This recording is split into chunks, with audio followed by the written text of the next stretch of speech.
The street is quiet in the way only ordinary places are. Clean pavements, trimmed hedges, a morning that promises nothing more than routine. Inside one of the houses lives a man the neighborhood barely notices anymore. At 92, he has become part of the background, another elderly figure moving slowly through the final stretch of life. To those around him, he is unremarkable, a survivor, a man who has endured. What no one sees is the weight of time pressing inward. When the knock comes, it does not sound urgent. It is firm, controlled, professional. The kind of knock that does not ask, it announces. The door opens and the past steps forward. Welcome to Real Police Stories. All names and certain identifying details in this documentary have been changed to protect the integrity of the case and the privacy of those connected to it. Police officers stand where decades of normal life have accumulated. The accusation they carry does not belong to this room, this year, or this fragile body. It belongs to another century, another version of the man now standing before them. He is arrested for a crime committed nearly 60 years earlier. For a moment, the illusion collapses. This is not the story of a sudden monster revealed. It is the story of something far more unsettling, a man who committed an act so violent, so final, that it should have defined him forever, and yet did not. He built a life on top of it. He aged. He blended in. He was trusted. He was ignored. Time did not expose him. Time protected him. As the officers lead him away, neighbors watch in confusion. They see a frail old man being escorted into a car and struggle to reconcile what they are being told with what they think they know. Age, after all, is supposed to soften people. Years are meant to dilute guilt, dull memory, bury danger. But some crimes do not fade. They wait. And this one waited 58 years to be spoken aloud. The question that hangs in the air is not what happened, but how it was allowed to remain hidden for so long, and whether this was ever truly over at all. In the late 1960s, the city believes in its own order. Doors are left unlocked. Neighbors recognize one another by sight, not by name. There is comfort in routine, in predictability, in the quiet confidence that danger belongs somewhere else, somewhere distant, somewhere loud. Alina Price lives within that illusion. She is elderly, slight, and increasingly invisible to the world around her. Her life has narrowed to familiar rooms, habitual walks, familiar faces that no longer look closely. Vulnerability does not announce itself. It accumulates quietly over years of solitude, grief, and fading relevance. To the city, she is not a symbol. She is not a headline. She is simply there. And that is precisely what makes her exposed. Predators do not always search for strength to challenge. They search for absence of witnesses, of resistance, of consequence. They notice who lives alone, who is unlikely to be believed, who will not be missed right away. On the night everything changes, nothing appears unusual from the outside. The street is still. The houses remain intact. The world continues exactly as it expects to. Safety, it turns out, is not something that breaks loudly. It erodes. The danger does not arrive with chaos or spectacle. It does not crash through the front door. It slips in through the margins, through darkness, through certainty, through the assumption that tomorrow will come as it always has. Inside that house, Alina believes she is alone. She is not. And by the time the illusion shatters, it is already too late for it to matter. Night does not arrive all at once. It settles gradually, folding itself into familiar shapes, the corners of rooms, the edges of streets, the quiet spaces between houses where sound seems to disappear. On Alina Price's street, darkness brings nothing unusual. It never has. The same lamps glow. The same shadows stretch and retreat. The same sense of ordinary safety remains intact. Inside her home, time moves slowly. Objects sit where they always have. Furniture bears the soft impressions of long use. The house is not grand, but it is known to her in the deepest sense. Every creak, every draft, every subtle sound that signals normality. It is a place built from habit and memory, a place where nothing should surprise her anymore. That belief is what makes what happens next so devastating. The first intrusion is not violent. It is not dramatic. It is subtle, so subtle it almost escapes notice. A sound that does not belong but is close enough to something familiar to be dismissed. A shift in the night that could be explained away if only for a moment. The human mind is remarkably skilled at protecting itself from fear. It reaches for logic, for reassurance, for the comfort of denial. Alina does not immediately panic. Panic requires certainty, and certainty has not yet arrived. But the house knows before she does. A window has been disturbed, not shattered, not loudly forced, but compromised. The boundary between inside and outside has been breached in a way that leaves no obvious chaos behind. It is the kind of entry chosen by someone who does not want to be seen, who understands patience, who has done this before or imagines himself capable of it. The moment of realization comes too late. What follows is not a sequence of cinematic events. There is no clean narrative, no clear order that makes sense afterward. Trauma does not unfold neatly. It collapses inward. Seconds stretch. Sounds lose their meaning. Fear arrives without structure.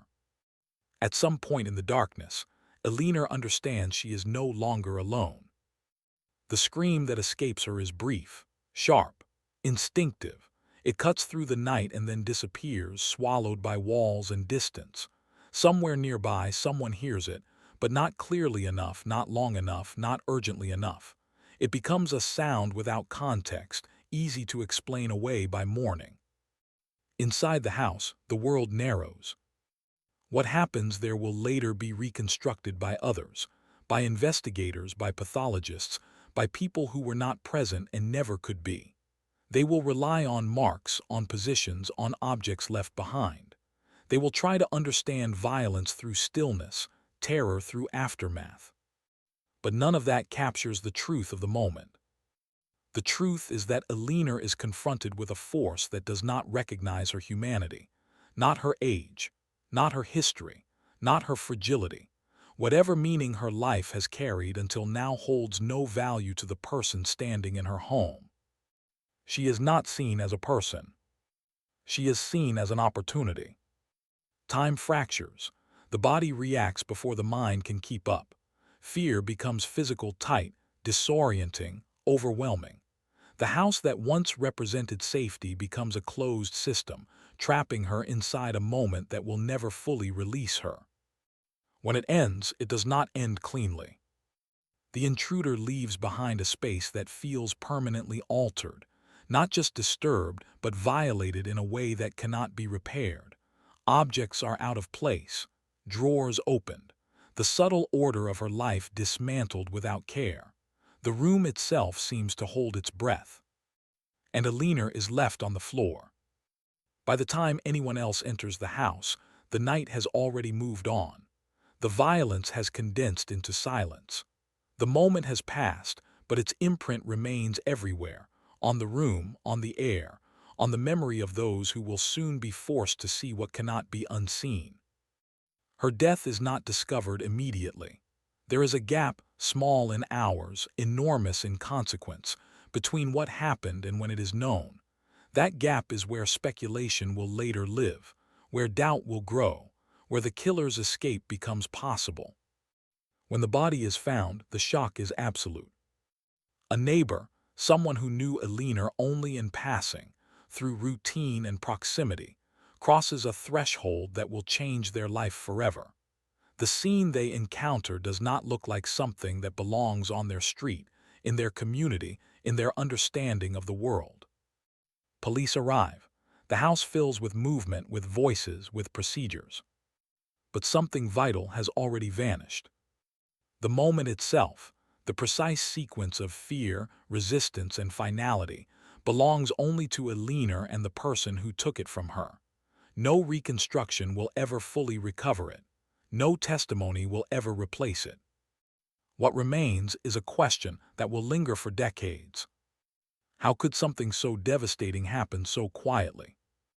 Outside, the city wakes to another day.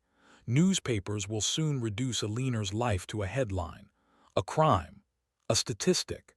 Inside the house, the air still feels wrong, as if the night has not fully released its grip.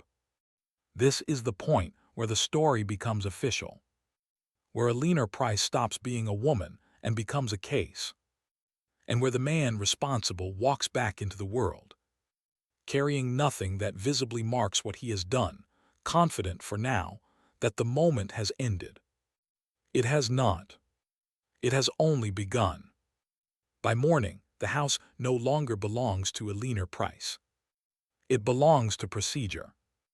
Uniformed officers arrive first, then detectives, then specialists. Each step inside is careful, deliberate, practiced. They move through the rooms with a kind of restrained urgency, trained to see without reacting, to observe without absorbing. The living space that once held Alina's routines is transformed into a controlled environment where nothing is allowed to exist without explanation. Tape is placed, notes are taken, photographs are captured from every angle. Alina herself is no longer addressed by name. She is referred to as the deceased. Her body becomes a location rather than a person, a point in the room around which meaning is organized. Marks are measured, positions documented. Every detail is recorded in case it matters later. This is how tragedy becomes manageable, by breaking it into parts. The people who loved Alina are not present yet. The professionals have arrived first, and professionalism requires distance. Sympathy is postponed. Emotion is compartmentalized. The work must come before the morning. The house yields its story reluctantly. Drawers have been opened but not emptied. Objects disturbed but not stolen in any meaningful way. There is no sense of urgency in the disorder, no desperation. The intrusion feels deliberate, controlled, almost casual. Whoever entered did not rush. He took time. He moved through the space as if he had permission. That detail unsettles the investigators more than the chaos ever could. Crimes of panic look different. Crimes of opportunity leave different signatures. This scene does not suggest either. There is an uncomfortable calm embedded in it, as if the person responsible never doubted he would leave. The body tells its own version of events, but only in fragments. Bruising, marks, positioning. Each detail speaks without context, without motive, without explanation. Investigators can identify what happened in broad terms, but not how it felt, not what was said, not what went through Alina's mind in those final moments. The most important things are always missing. Outside, neighbors gather quietly, drawn by instinct and unease. They watch officers move in and out of the house they passed every day without thought. The street feels altered, as though something unseen has been exposed. Conversations are hushed. People speculate softly, as if volume alone could invite danger closer. Someone mentions a scream heard in the night. Not loud, not sustained, just enough to register, not enough to demand action. It will haunt them later. Inside the investigation room, Alina's life begins to compress. She becomes a timeline, a background summary, age, address, marital status, employment history, the richness of her existence, her routines, her disappointments, her private thoughts, has no official place in the file. Only the elements that might explain why she was targeted are deemed relevant. She lived alone. She was elderly. She was vulnerable. These facts are written plainly, without judgment, without commentary. Yet they form an unspoken sentence that everyone understands. The investigators do not think in terms of cruelty. They think in terms of selection. Somewhere in the house, a crucial detail is recovered. A palm print left behind on a window. It is faint but unmistakable, a trace of contact, of proximity. The kind of evidence that feels almost intimate. The killer touched the boundary between inside and outside and left a part of himself behind. The print is photographed, lifted, preserved. It becomes the case's center of gravity. Without it, there is very little to hold on to. No witnesses who saw a face. No one who can say they noticed something unusual at the right time. The scream, vague and distant, offers no description, no direction. The neighborhood yields concern, but not answers. Aliner's death shocks the city, but shock fades quickly when it is not fed by clarity. Fear turns into speculation. Speculation turns into rumor. Rumor turns into frustration. The media arrives. Headlines follow. The language changes. Aliner is now described as a victim. Her home becomes the scene. Her death becomes an event. The coverage asks questions the investigation cannot yet answer. Who did this? Why her? Is anyone safe? Police issue reassurances, but reassurance without resolution rings hollow. The city wants certainty. It wants a suspect. It wants an ending. Instead, it gets a process. Days turn into weeks, weeks into months. Officers conduct interviews until the questions begin to repeat themselves. They knock on doors, ask about strangers, routines, odd noises. They listen carefully, hoping someone remembers something they did not realize mattered. But memory is unreliable. Time erodes detail. Certainty weakens. The palm print becomes the investigation's obsession. Thousands of men are asked to submit their prints, willingly or reluctantly. Ink pads, rollers, forms. It is slow, exhausting work, mechanical and deeply human at the same time. Each print represents a possibility. Each one is also a disappointment. None of them match. As the years pass, the tone changes. The urgency that once filled briefing rooms begins to thin. New crimes demand attention. New victims require resources. Aliner's case remains open, but it is no longer alive in the same way. Her file grows thicker, but no clearer. For her family, the reduction is even more brutal. When they are informed, they do not receive a story, only a conclusion. Aliner is gone. The details are carefully managed, filtered, softened where possible. But absence is not something that can be explained away. Grief arrives without instruction. In the years that follow, Aliner's name becomes difficult to speak. The family learns implicitly that some questions are dangerous, not because they will be answered, but because they will not. Silence becomes a form of protection, even as it deepens the wound. The case moves into archives. Boxes are labeled, evidence is sealed. Aliner's life, death, and unresolved justice are placed on shelves alongside dozens of others. The room is quiet, climate-controlled, orderly. Nothing about it suggests urgency. From the outside, it looks like closure. But closure has not occurred. What has occurred is suspension. The man who killed Aliner Price continues living somewhere beyond those walls. He wakes up. He eats meals. He works.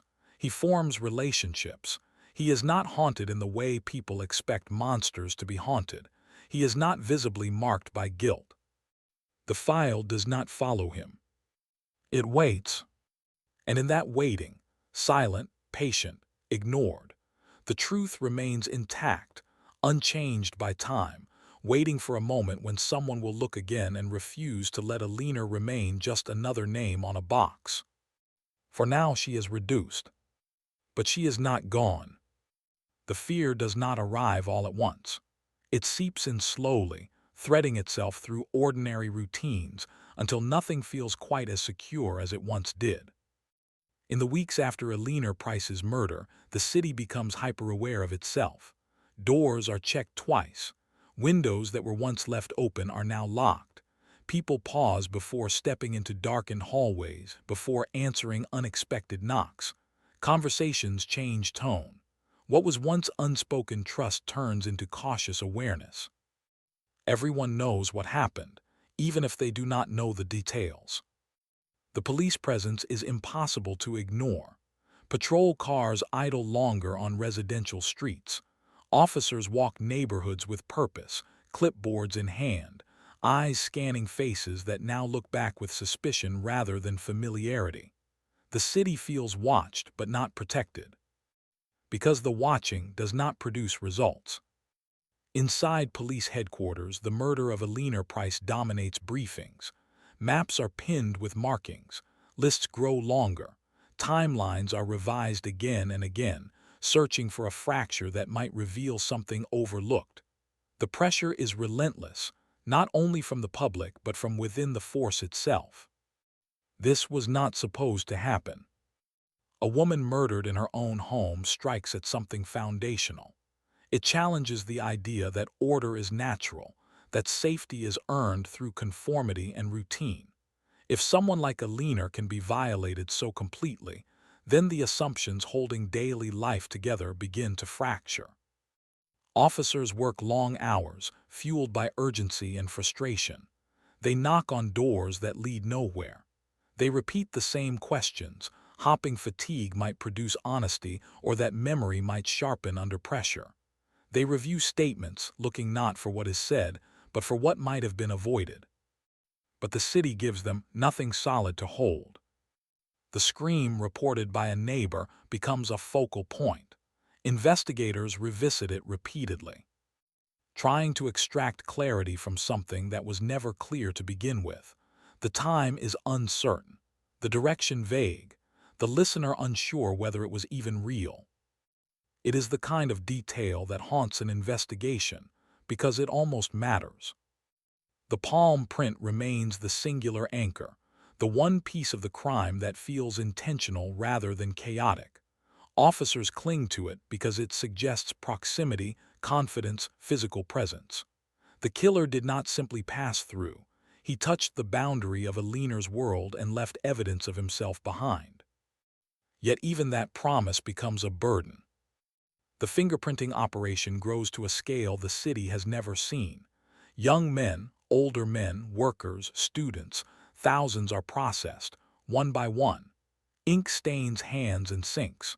Officers develop a rhythm to it, a mechanical repetition that mirrors the growing sense of futility. Each negative result chips away at certainty. As weeks turn into months, the public mood shifts. Fear hardens into anger. Questions become accusations. How could someone do this and disappear? How could the police have so little to show for so much effort? The city does not say it out loud, but it feels it. Something has gone wrong. There are rumors, of course. There always are. Strangers are remembered too late. Faces seem suspicious in hindsight. Innocent men find themselves quietly avoided, watched, whispered about. The absence of an answer creates space for imagination, and imagination is rarely fair. Inside the force, doubt begins to settle. Not about the crime, but about the possibility of resolution. Detectives replay their decisions late at night, alone with their notes. They wonder whether something obvious slipped past them in the early days, when momentum was strongest. They worry that the killer was just outside their reach, that the net was wide but somehow placed just slightly wrong. The city's faith in its protectors erodes in small, almost polite ways.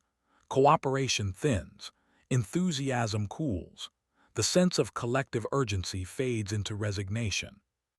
The murder is still spoken about, but now in the past tense. For Alina's family, this shift is devastating. They watch the world slowly accept what they cannot, that the person responsible may never be found, that justice is not guaranteed, that some losses remain unresolved, not because they are unsolvable, but because time and attention move on. The family begins to understand that grief has stages, and one of them is abandonment. The case does not close officially. It remains open on paper, alive in principle. But everyone involved knows the difference between an active investigation and one that exists only in theory. The city resumes its rhythm. New stories replace old ones. New fears take shape. Alina Price's name recedes from headlines, from conversations, from public memory. What remains is an unease without a face, a sense that something slipped through the cracks and was never retrieved. And somewhere beyond the city's awareness, the man responsible continues his life uninterrupted. He benefits not from brilliance, but from time, from exhaustion, from the quiet agreement that some questions stop being asked when they become too heavy to carry. The city does not announce its failure. It absorbs it. And in doing so, it unknowingly grants the killer exactly what he needs: the freedom to remain ordinary. The facts were no longer in dispute. The timeline had been stabilized. The evidence had been cataloged, logged, photographed, and rephotographed.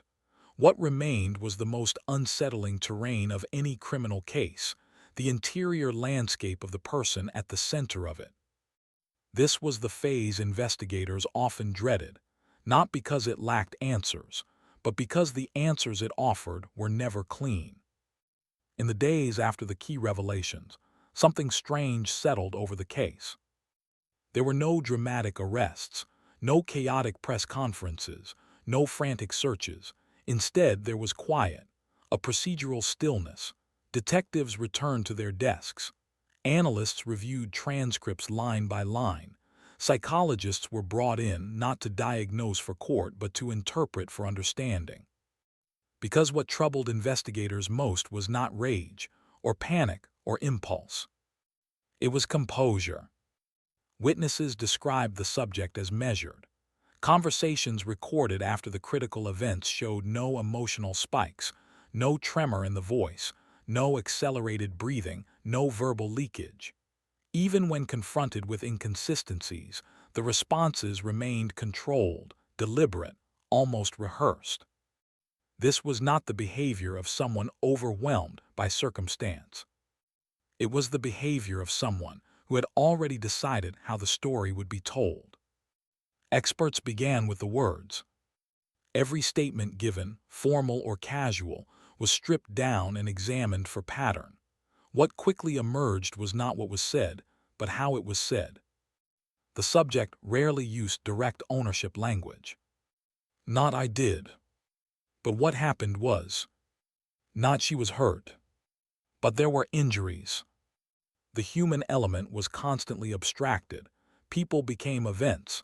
Actions became circumstances. Responsibility dissolved into passive phrasing. This was not accidental. Psychologists recognized it immediately: linguistic distancing, a subconscious, or sometimes conscious, strategy used to separate the self from moral weight. It allows a person to discuss harm without emotionally engaging with it. In short, the subject could talk about devastation without ever stepping inside it. One of the most damning observations came from a veteran investigator who had spent 3 decades in homicide. "There's always a moment," he said, "even with the worst ones, a crack, a second where the mask slips." In this case, that moment never arrived. When presented with evidence that should have destabilized any narrative, timestamps, forensic correlations, witness contradictions, the subject did not react with shock. There was no confusion, no scrambling to reconcile new information. Instead, there was a pause, and then adjustment. Each new fact was absorbed, recalibrated, and folded neatly into an evolving explanation. The story didn't collapse, it adapted. That adaptability terrified investigators more than outright denial ever could. As the psychological profile took shape, a central theme emerged. Control was not a preference, it was an identity. Those who knew the subject described someone who needed to manage environments, conversations, outcomes, not loudly, not aggressively, but subtly, through tone, through timing, through selective vulnerability. This was someone who understood how people wanted to feel and how to guide them there. Control did not come from force. It came from understanding human psychology well enough to never need force at all. Another anomaly surfaced during review sessions. Emotional responses appeared only when they served a purpose. Tears appeared during moments of perceived judgment. Softness appeared when sympathy was required. Defensiveness appeared only when authority was directly challenged. But grief, the raw, disorganizing kind, was absent. There was no emotional spillover, no uncontrolled reaction. Everything arrived neatly packaged on cue and exited just as cleanly. Psychologists referred to this as emotional selectivity, the ability to access feelings cognitively rather than organically. In simpler terms, the subject knew what emotions looked like, without necessarily being consumed by them. Perhaps the most chilling realization came when investigators compared public behavior to private records. Messages sent in isolation lacked the warmth displayed in person. Internal communications showed calculation rather than confusion. There was evidence of contingency planning, small decisions made well in advance that only made sense if one assumed something would go wrong. This suggested foresight. Not panic, not accident, but anticipation. By now, the case had forced everyone involved into uncomfortable territory.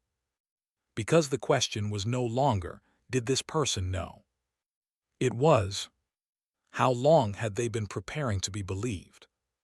Preparation does not always look like planning a crime. Sometimes it looks like shaping a persona, establishing trust, becoming reliable, becoming unremarkable, becoming invisible. And invisibility, investigators realized, is often the most effective camouflage of all. The final interviews in this phase were perhaps the most disturbing. Neighbors described the subject as polite, coworkers called them dependable, friends spoke of kindness. There were no red flags, at least none anyone wanted to see. That was the hardest truth to accept. There was no monster in the mirror, just a person who understood how to appear harmless. They were dealing with intention wrapped in normalcy. The kind that doesn't scream. The kind that doesn't threaten. The kind that smiles, cooperates, and waits. And as the case moved forward, one thing became clear. The most dangerous element was never what happened in the dark. It was how easily it hid in the light. Not because of new evidence, but because pressure changes people. Up until now, the subject had existed in a carefully maintained equilibrium. Every interaction was measured, every statement calibrated, every emotional display timed just well enough to appear human without becoming vulnerable. But pressure does not ask permission. It accumulates. And when it does, even the most controlled systems begin to fail. Not loudly, not dramatically, but in small, almost invisible ways. This was the stage where investigators stopped looking for lies and started watching for stress responses. Time became the most powerful interrogator. Days turned into weeks, weeks into months, and with each passing moment, the subject was forced to remain consistent, a task that grows exponentially harder the longer it is required. Stories that are fabricated can be convincing in the short term, but they are fragile over time. They demand constant mental upkeep, remembering what was said, to whom, in what order, and under what emotional context. Fatigue begins to creep in. And fatigue breeds mistakes. The first signs were subtle. A detail placed too early. A correction offered before a question was fully asked. A defensive clarification where none was needed. Individually, these meant nothing. Together, they formed a pattern. Investigators noticed the subject had begun over-explaining. Answers grew longer, more elaborate, more tangled. The calm concision of earlier statements gave way to narratives dense with unnecessary context, an unconscious attempt to regain control by overwhelming the listener. This was not confidence. It was containment failure. Another change emerged during recorded interactions. The voice, once even and composed, began to harden. Not with anger, but with irritation. Authority was no longer met with cooperative warmth but with polite resistance. Questions were answered, but now carried an edge, a subtle implication that the inquiry itself was unjustified. This was significant. Psychologists noted that when individuals feel their constructed reality is slipping, they often pivot from charm to moral superiority. The subject began framing themselves not merely as cooperative, but as wronged. Victimhood became a shield. As the circle tightened, access narrowed. Friends distanced themselves. Conversations grew shorter. Invitations stopped coming. The world that once reinforced the subject's normalcy slowly receded. And isolation did what confrontation could not. It removed the audience. Without observers to perform for, behavior changed. Messages grew colder, tone sharpened, frustration leaked into private communication. The subject began expressing resentment, not at the situation, but at the people asking questions. This was the first time investigators saw emotion that was not curated. Stress does not live only in words. It manifests physically.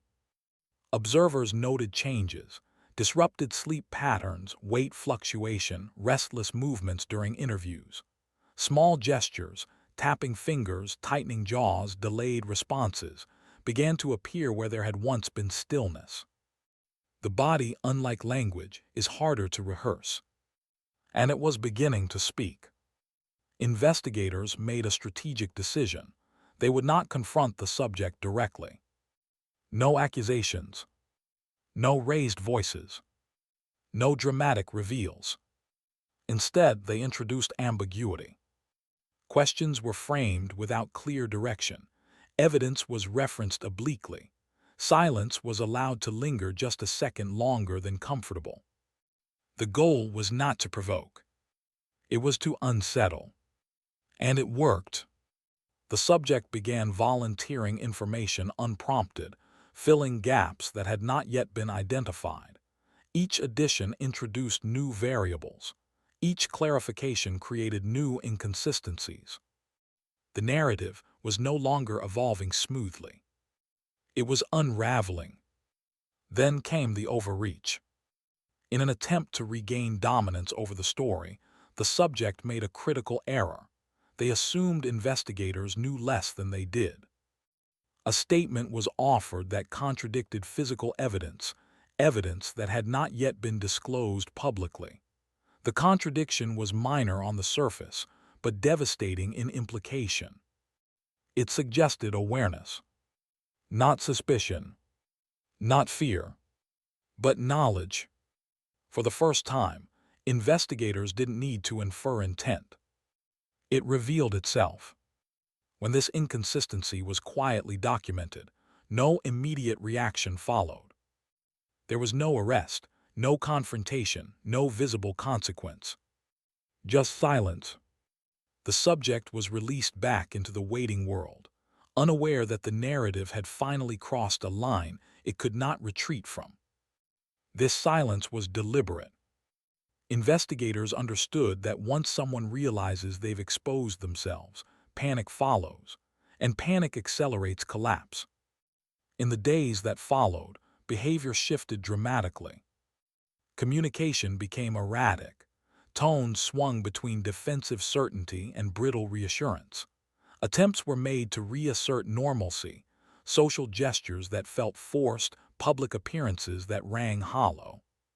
The mask was still on, but it no longer fit. Internally, psychologists theorized, the subject was now engaged in a losing battle, trying to maintain a version of reality that no longer aligned with facts. Cognitive dissonance set in, and dissonance demands resolution, either by confession, escalation, or breakdown. The subject was still free, still speaking, still cooperating. But control had shifted. Not outwardly, internally. The story that once bent effortlessly around every challenge was now rigid, fragile, and strained. Each new day required more effort to maintain than the last. And investigators knew. They were no longer waiting for answers. They were waiting for collapse. Every case has a moment where the balance tips. Not with handcuffs, not with headlines, but with the quiet realization that the mind sustaining the lie is growing tired. In this case, that moment had arrived. The pressure was no longer building. It was breaking through. By the time the case entered its 8th phase, something fundamental had changed. The investigation was no longer moving forward.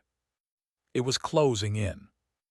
What had once been a wide field of possibilities had narrowed into a corridor, and inside that corridor every step echoed, every movement was noticed, every deviation mattered. For the subject, this was the most dangerous moment of all. Because the illusion of choice still existed, but the reality did not. Outwardly, nothing dramatic happened. There were no arrests, no dramatic leaks, no sudden confrontations. Life appeared to continue as normal. But internally, the subject's world had shrunk. Investigators had reached the stage where they no longer needed new information. What they needed now was confirmation, and confirmation often comes not from discovery, but from reaction. The subject, however, still believed control was possible. That belief would become their undoing.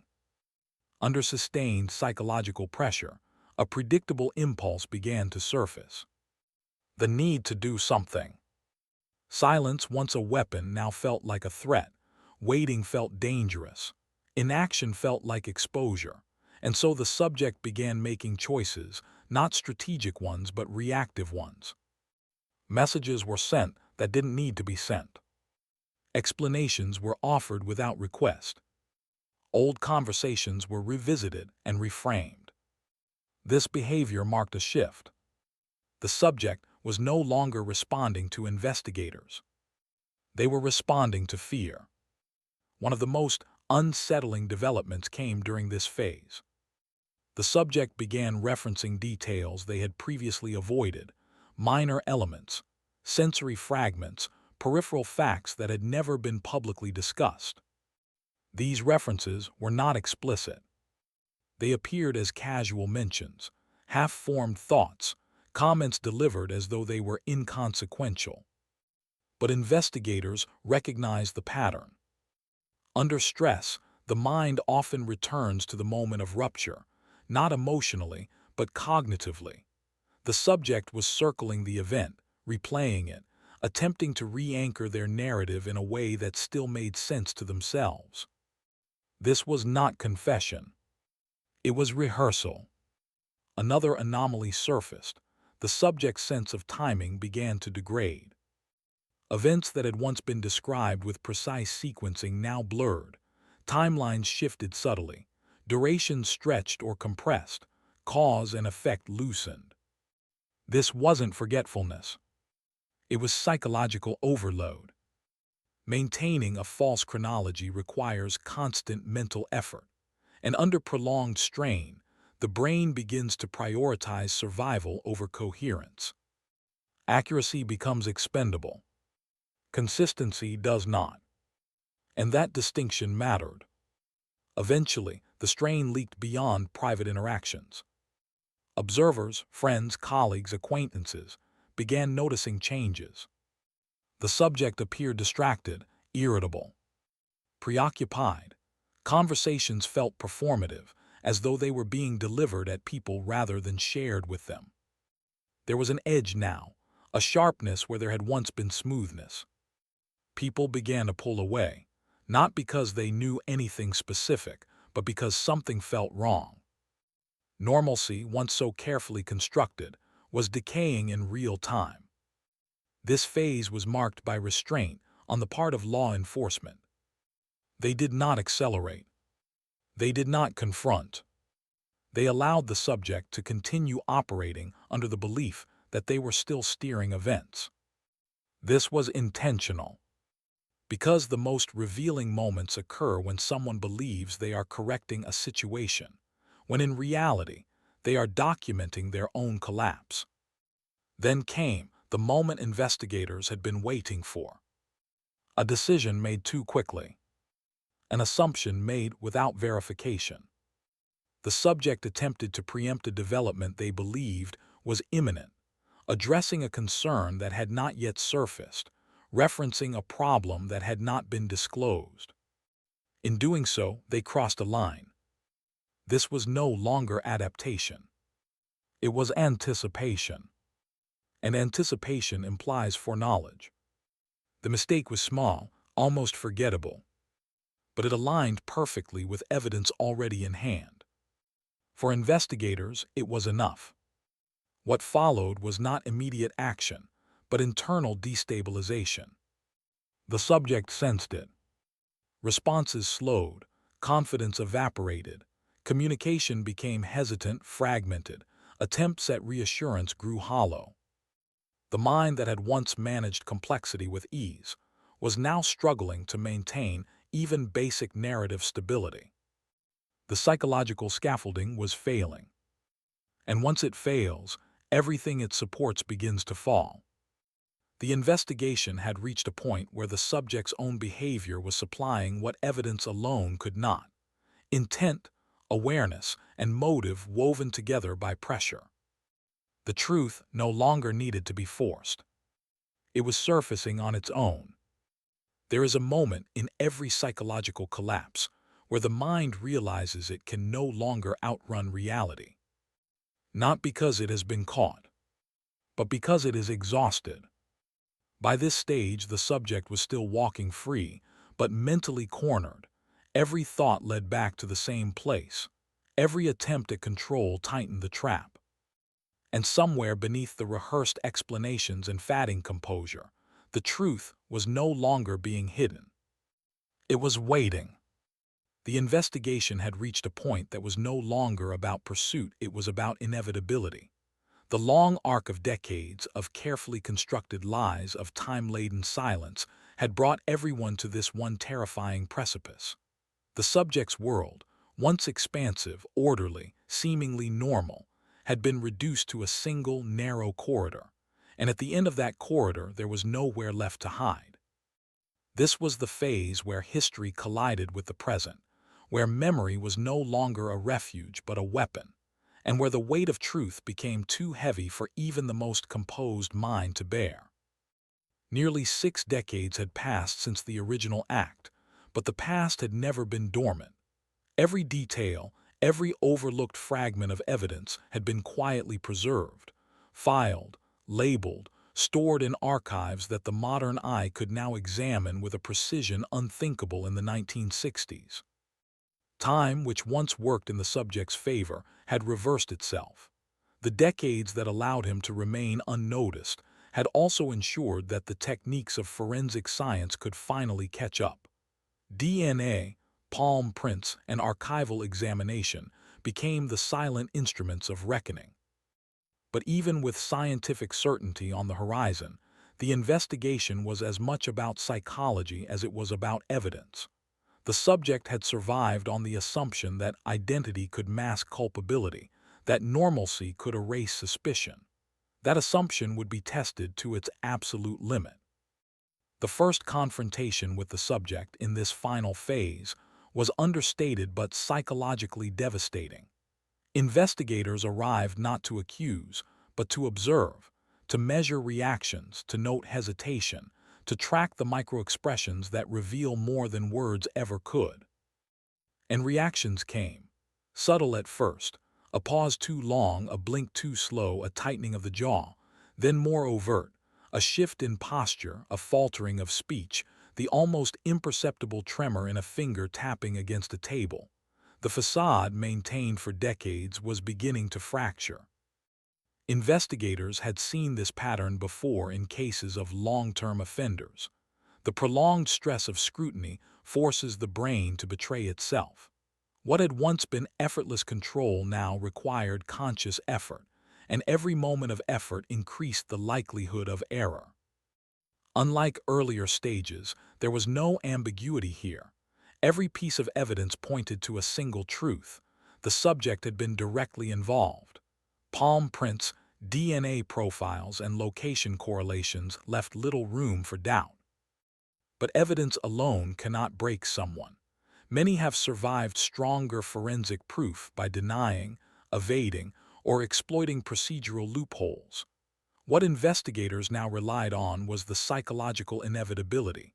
A mind, worn down by decades of maintaining the impossible, is incapable of sustaining its own fiction indefinitely. The critical elements of evidence were presented with surgical precision.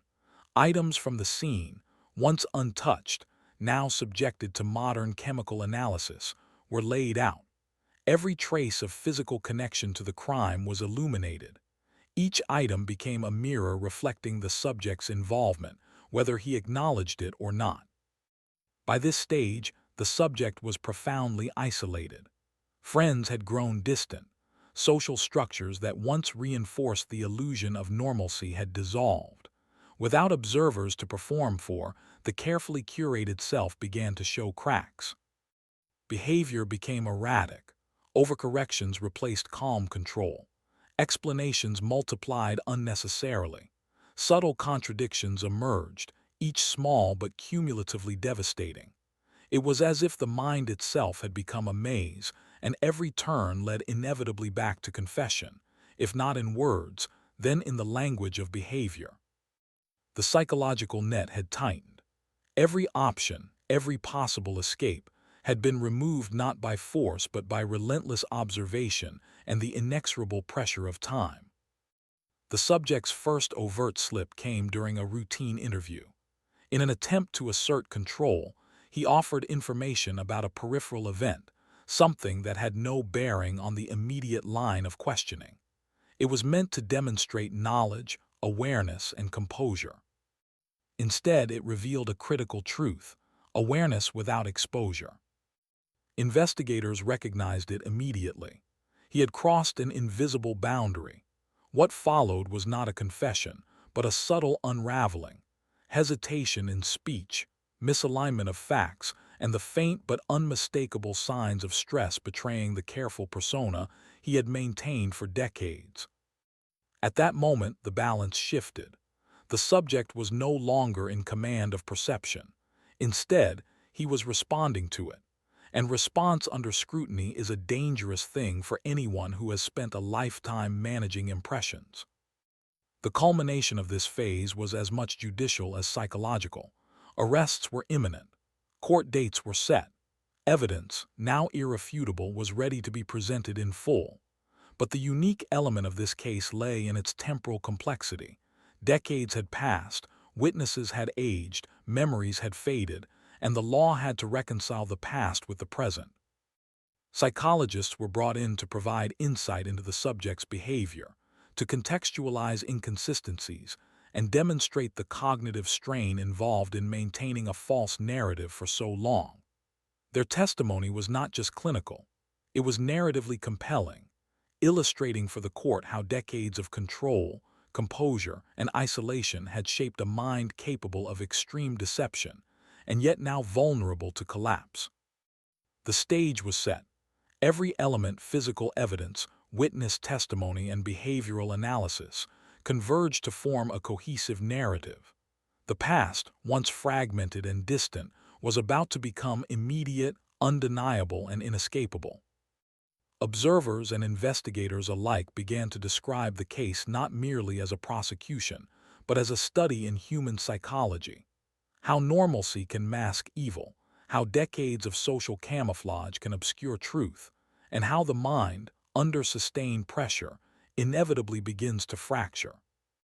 In private interviews, the subject displayed fragments of the old composure, but these moments were fleeting. They were quickly replaced by defensiveness, irritation, and subtle panic. Words became overlong, sentences tangled, and explanations unnecessarily elaborate. The mental architecture that had sustained decades of denial was crumbling from within. Even without a single explicit admission, the collapse was visible. Every twitch, hesitation, and misstatement functioned as a form of confession, a roadmap for investigators to follow toward the unavoidable conclusion. There's a chilling realization. The true power of justice is not always immediate. Sometimes it is cumulative, methodical, and psychological. It wears down its subject not through brute force, but through the patient, deliberate exposure of inconsistencies, the quiet weight of truth, and the inexorable march of time. His mind, meticulously trained to project normalcy, was now a fractured landscape, a hall of mirrors reflecting the truth he had spent a lifetime trying to obscure. After nearly 6 decades, the past was no longer a memory, it had become evidence. The corridors of time that once protected a carefully constructed facade had narrowed to a single path: trial. This was the moment where history, psychology, and law converged, where decades of denial and concealment collided with the meticulous, relentless work of investigators, forensic scientists, and legal minds. The long shadow of a single night in 1967 was about to cast itself fully across the present. Courtrooms are spaces designed to strip away pretense. They are arenas where memory, narrative, and fact intersect. Here, the subject, now 92 years old, sat facing a jury, an assembly of strangers who held the power to finally assign accountability. The weight of decades pressed invisibly on every line of his face, the same face that had once gone unnoticed in the ordinary flow of life.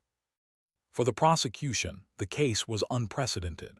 They were not just proving murder, they were reconstructing 6 decades of human experience.